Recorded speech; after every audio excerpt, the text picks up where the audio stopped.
আজকে অন্যরকম একটা ভিডিও আপনাদের সাথে শেয়ার করতে চলে আসলাম। আশা করি ভিডিওটি ভালো লাগবে। আর ভালো লাগলে অবশ্যই প্রতিদিনের মতো একটা কথাই বলবো, শেয়ার করে অন্যদের দেখার সুযোগ করে দিবেন এবং টাইমলাইনে রেখে দিতে পারেন।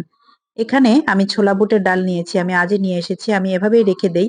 এখানে 1 কেজি ছোলা বুটের ডাল ছিল, আমি এগুলোকে ভিজিয়ে রেখেছিলাম। এখন এটা আমি ধুয়ে সিদ্ধ করে নেব। সিদ্ধ করে আমার এগুলো দেখতে পাচ্ছেন আমি কিন্তু প্রায় 3 ঘন্টা মতো ভিজিয়ে রেখেছিলাম। ভিজিয়ে আমি এগুলোকে ধুয়ে নিয়েছি, ধুয়ে সিদ্ধ করে নিয়েছি।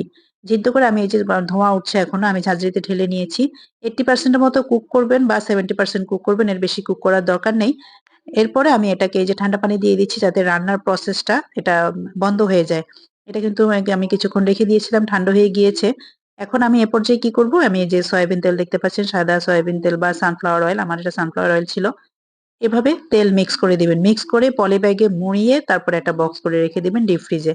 ডিপ ফ্রিজে রাখার পরে এটা যখন শক্ত হয়ে যাবে, একটু শক্ত বড় একটা দলা পেকে যাবে, এরপর দিন বের করবেন। বের করে এই যে আমার মতো করে একটা শিলপাটার যে শিল থাকে না, শিল দিয়ে এটাকে একটু, এই যেগুলো শক্ত হয়ে আছে, শিল দিয়ে যখন, আর যেহেতু আমি তৈল দিয়ে রেখেছিলাম, শিল দিয়ে হালকা একটু বাড়ি দেওয়ার পর সাথে সাথেই কিন্তু এগুলো একদম ঝুরঝুরা হয়ে যাবে।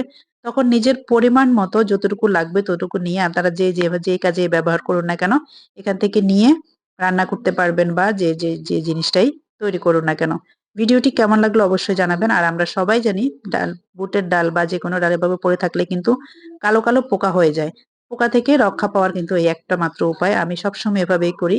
1 কেজি ডাল এনে সাথে সাথে আমি এটাকে ধুয়ে ভিজিয়ে তারপরে সিদ্ধ করে একটু তেল মেখে এভাবে ডিপ ফ্রিজে রেখে দেই।